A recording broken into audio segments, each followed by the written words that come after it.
pour le projet J'arrive, c'est un projet qui a été initié par 5 MRC puis les services de transport en commun. C'est tous des MRC qui se situent à Saint-Jérôme puis en montant. Là. Donc, c'est des MRC situés dans les Hautes-Laurentides.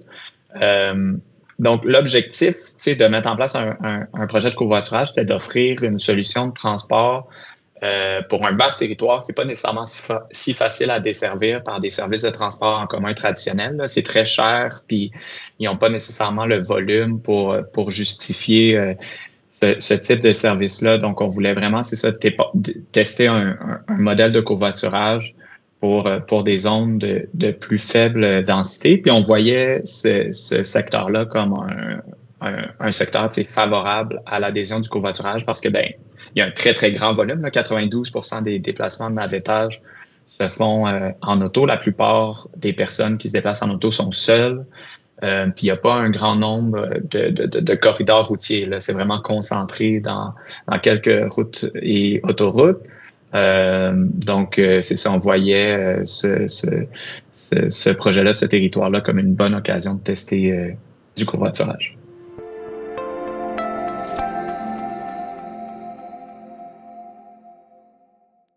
C'est sûr que la durée du projet pilote, c'est ça, comme c'est dit après le projet, c'était probablement trop court. C'est un projet pilote d'1 an, le projet pilote durait de septembre 2022 à août 2023, juste après la pandémie là aussi, qui présentait pas nécessairement un contexte très favorable à l'adhésion au covoiturage. Mais c'est ça, les changements d'habitude de comportement prennent plus de temps que seulement 1 an. Aussi, on avait prévu au départ qu'il y aurait plusieurs grosses organisations, que ce soit des entreprises, des cégeps ou des hôpitaux aussi, qui pourraient se joindre là, au projet. Il y a eu beaucoup d'intérêt de leur part, mais ça a été assez lent à se mettre en place. Donc, ça a vraiment été, c'est ça, un projet qui a été porté par les municipalités. Mais c'est sûr que, étant donné que les gens sont habitués que les programmes de covoiturage soient mis en place par des employeurs, ça aurait été bien d'avoir, c'est ça, des grosses organisations qui auraient pu participer aussi. C'est sûr que le territoire était tellement vaste que ça a pris un certain temps avant de créer, d'avoir un bassin critique d'utilisateurs, une masse critique de covoitureurs qui serait assez large, assez intéressante pour qu'on ait des jumelages efficaces. Ça a pris plusieurs mois. Au départ, les gens s'inscrivaient, publiaient leur trajet, puis il n'y avait pas de jumelage parce qu'il n'y avait pas assez de covoitureurs. Donc, je pense qu'on a, c'est ça, sous-estimé le temps nécessaire à atteindre une masse critique de covoitureurs.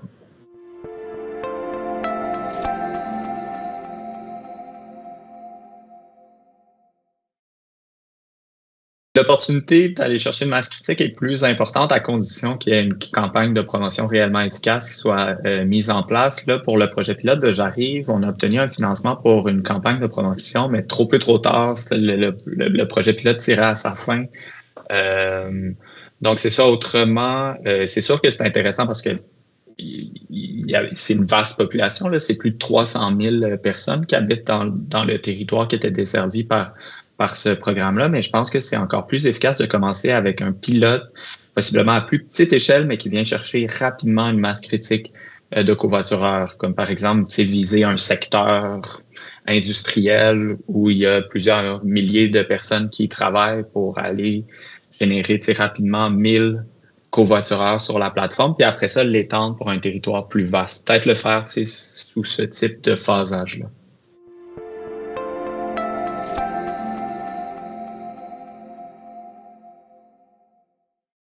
On a obtenu un financement pour une campagne de promotion, mais c'était peut-être un petit peu tard dans le déploiement du projet pilote. Nous, ce qu'on aurait voulu pour ce projet-là, c'est vraiment déployer une grosse campagne de promotion, avec des panneaux publicitaires sur les autoroutes, des publicités dans les stations-service, dans les grosses organisations. Bref, vraiment aller chercher les automobilistes via les canaux qu'ils vont voir, qu'ils utilisent. Donc, c'est ça. Moi, je pense que c'est vraiment important de ne pas négliger là, la communication, puis le faire en amont. Dans le cas du projet Pilote J'arrive, il y avait des incitatifs financiers. Là. Il y avait une indemnité kilométrique qui était offerte aux participants, aux conducteurs. C'était très, très avantageux. Mais le meilleur des programmes, même s'il est super bien conçu, on ne va pas générer l'adhésion sans une promotion adéquate. Là.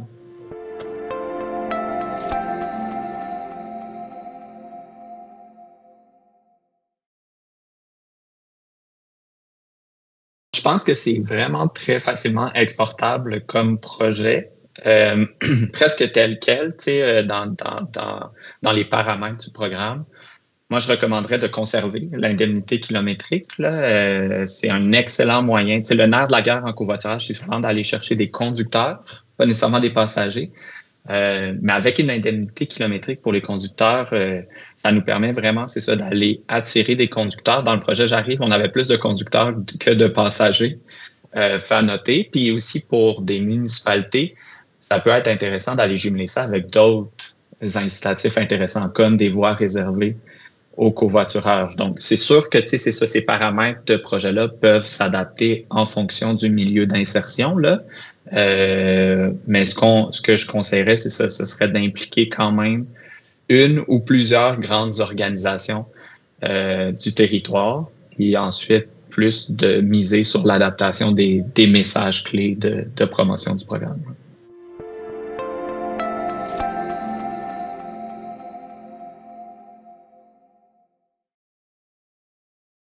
Pour les avantages de mettre en place un projet pilote par le monde municipal, bien, surtout comme dans le projet J'arrive, c'était 5 MRC, puis le but, c'était un petit peu de dépasser les limites administratives, parce qu'on sait que les gens ne se déplacent pas en fonction des limites du territoire. Là. Donc, là, ce qu'on voulait, c'était vraiment créer un projet mobilisateur pour un territoire sans tenir compte des limites administratives. Puis, c'est intéressant parce qu'aussi, après ça, à l'échelle de la MRC, ben là, il y a possiblement des façons d'intégrer le covoiturage dans d'autres services de transport. Peut-être même de l'intégrer avec le transport en commun. Dans les Laurentides, il y avait un projet intéressant, là, c'était de créer des stationnements incitatifs pour les covoitureurs puis pour le transport en commun le long de la 15. Là. Donc, c'est ça, il y avait comme une intégration plus fluide que ce qui se ferait si le covoiturage est porté par seulement des entreprises privées. Là. Il y avait tout cet aspect de multimodalité, intermodalité-là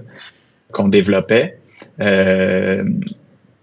Au niveau des inconvénients, ben, c'est sûr que il y a peut-être eu... c'est peut-être plus difficile de rassembler un grand nombre de covoitureurs là, par rapport à des projets d'employeurs qui ont historiquement plus de leviers pour inviter leurs employés à participer. Là. Souvent, ils ont des stationnements réservés au covoiturage ou des tarifs préférentiels où ils l'utilisent. C'est vraiment comme atout dans leur culture d'entreprise.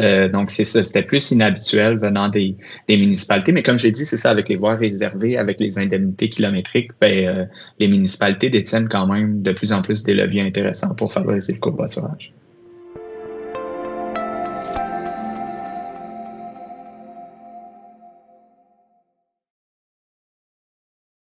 C'est sûr que pour un programme de covoiturage, on va regarder le nombre de trajets, le nombre de kilomètres effectués en covoiturage, le nombre d'automobilistes qui se déplaçaient seuls, qui sont convertis au covoiturage. Bref, ce genre d'indicateurs-là là, peuvent déterminer le succès d'un projet de covoiturage. Mais pour le projet J'arrive, ce qui est particulièrement sa particularité la plus intéressante, là, je pense que ce serait que c'était le premier projet à l'échelle du Québec qui intégrait des remboursements pour les conducteurs et les passagers. Là, le premier projet municipal de covoiturage qui le faisait. Donc, il y avait quand même un caractère très novateur derrière ça, en plus que c'était un projet à l'initiative de la fonction municipale. Là. C'était quand même assez nouveau, puis ça a attiré beaucoup